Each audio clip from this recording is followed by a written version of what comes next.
Hi everyone and welcome to a new series where I talk a bit more about multiplayer lobbies and set up a seamless travel system to take you from a lobby screen to a game screen while transferring information from that lobby into the main game.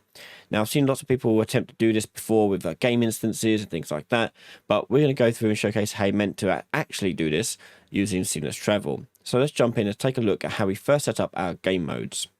So for this project I've opened up the variant for the shooter.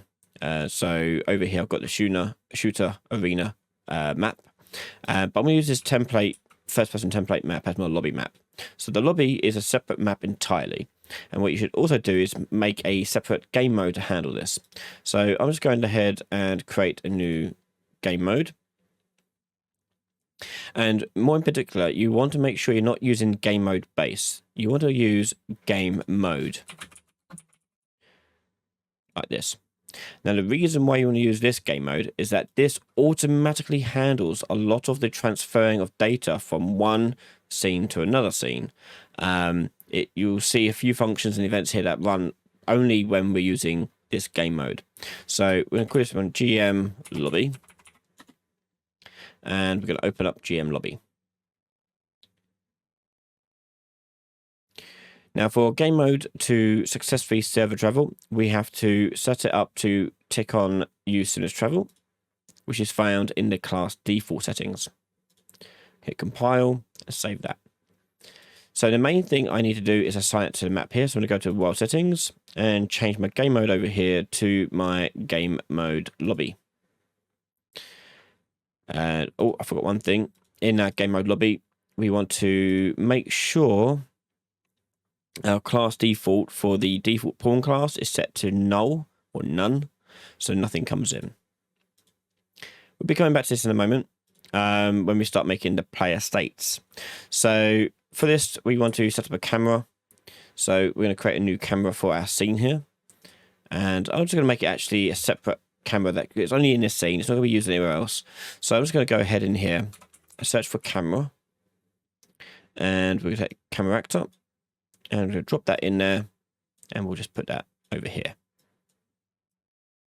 Okay, and that's going to be our main game camera. Now, to make it use this camera, I'm going to go to level blueprint, and I'm going to create a reference to the camera actor, and on begin play, I'm going to set view target. Oh, sorry, first of all, get player controller, set view target with blend, and choose that camera. Like so. So what we should see when we launch the game, and I'm going to launch it to 2 players with the net mode set to players listen server. And I'm going to open it with new editor windows. So I should now get 2 windows now showing the camera in both viewports. Okay. Working a treat. Okay, so for a lot of this is going to be UI based stuff, so we do need to set up some widgets for this to handle and showcase a few things. So let's first of all demonstrate by putting together our player list. So we'll make a user widget, do widget blueprint, and this could be W lobby. As part of that lobby screen, we're going to have another widget, which is going to be W player list. And then we're going to make another widget, which is going to be another widget called W player list underscore slot. So the slots are what go into the player list, and each slot represents a single player. The player list is the list of the whole players, and the lobby is the whole screen itself. So let's just design some brief block out of how these should look. We're going to do a border in here. And I'm going to change the border here to a different color. Let's make it a bit darker. I'm going to go for like a dark gray. And I'm going to add some text in it. And that text would be the player name. So I'm just going to give it some padding around the edges there and put desired on screen. Okay. So this text block being editable will be crucial because it can be changed by the game's code. So tick is a variable. And let's rename it because we're good game developers after all. And we'll put one player name. Hit compile. and we're going to go to the graph here. So on the graph, we are going to assign this slot a player state. So on the variables here, we're going to add player state. Let me rename it actually to assigned player state, so it's a bit clearer when we get various nodes. And this is going to be player state, the generic player state class. And we'll make this editable and exposed on spawn. Now, the player state, what this is whenever players join a multiplayer game, they are all connected with their controller, but they don't see each other's controllers. They can only see each other's player states. You come into a game with a player controller and a player state. The player state is shared and visible to everyone. Your player controller is only accessible to you and the server. So the assigned player state is what we want in here. And a few things about player state is that if we dragged it out, we can actually get the name of the player. And what this name will be, by default, will be whoever they're logged in with. So if they're logged in with Steam, it'll be their Steam name, Epic be their Epic name, and so on. But we, in a later episode, we'll showcase how to do nicknames and things like that, so the player can change their name if they want. But for now, that'll do. And on the construct, we're going to take out my text player name and do set text. Like that. Compile, save. Okay, so that's the slot. We can now go back to our player list. And on the player list here, we're going to have another border. This one I'm going to change to be black. And this one's going to have a vertical box. Like this. And this box is going to be the container for all of our slots in here. So let me give it padding here. I'm going to give it padding of 10. And we'll do desired on screen. And name it box. And make it variable. Again, it's variable because the code's going to change the contents of this box in a second. One thing I like to do whenever I'm making any UI like this is to put some placeholder stuff in there so I can kind of see what this thing's going to look like by the end. Okay, so let's say it's a 5-player game. I've got 5 player slots. So I can see what it looks like. Now I may look at this and go, actually, I want there to be a gap between each one of these. Well, I can easily do that. Go back to my player list slot. Go to the root of it, go to the padding, and on the bottom, I'm going to put in a padding of, say, 10. Let's do 5. No, 10. I don't know. And if I go back to that playlist now, you'll see it's added the padding in there. Okay.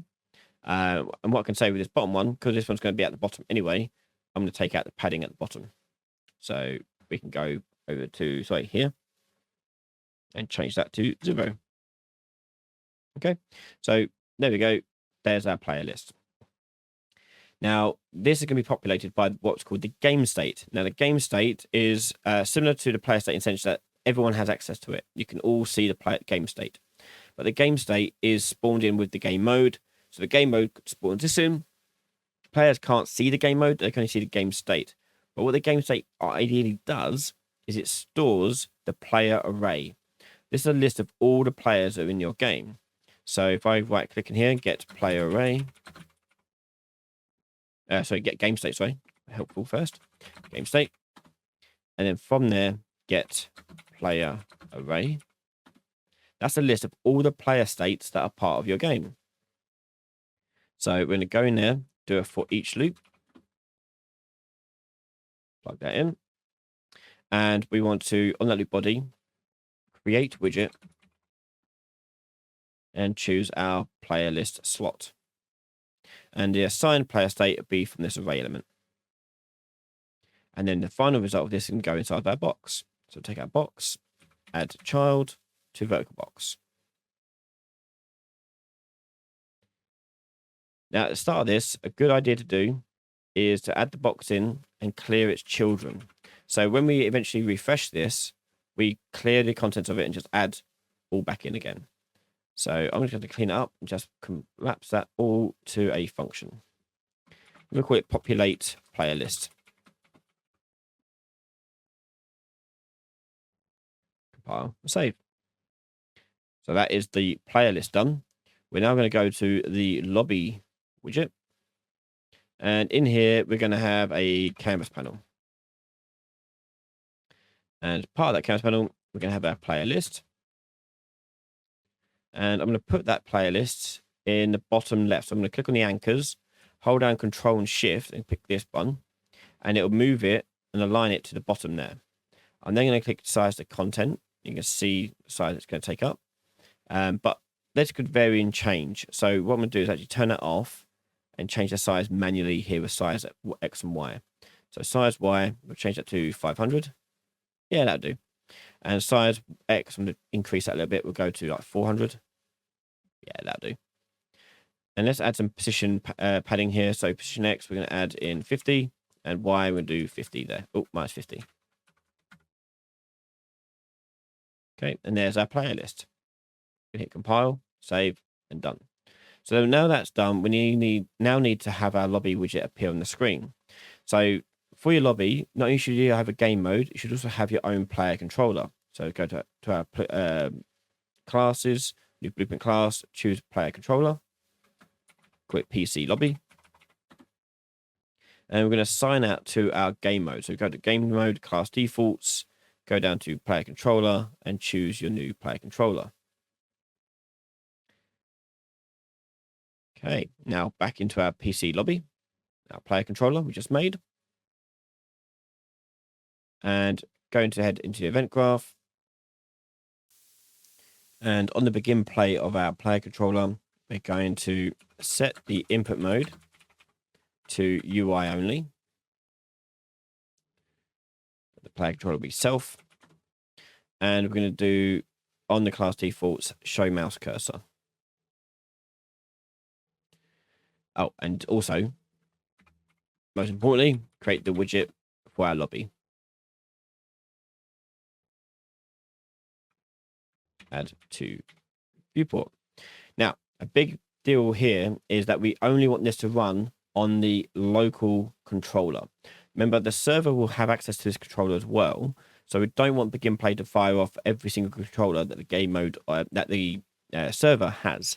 So what we're going to do at begin play is we have a branch in, and the condition for this is checking for is local player controller. If it is local, do this stuff. That way the server won't get multiple of this firing off. So if I push play now, we'll get our two windows come up and we should see our playlist in the corner. Yeah, cool. So a big deal to deal with here is that the server, as you can see, is generating the name of our player character, but the client isn't. Now, why is that the case? Well, that is because if we go to our widget for our player list, go to the widget for the player list. This is populating straight away on construct, but that's the only time. It's not ever refreshing or checking for new ones. So what I'm going to do is on the construct of my player list is I'm going to do a timer. So I set timer by event. And every 1 second on a loop, I want it to do the populate player list. So I'm going to do create event and choose from the drop down, populate player list. So now it's going to constantly check to see if any new players have joined, any players have left, things like that. So we hit play again. There's our player list, and we've got 2 players in the game. Like so.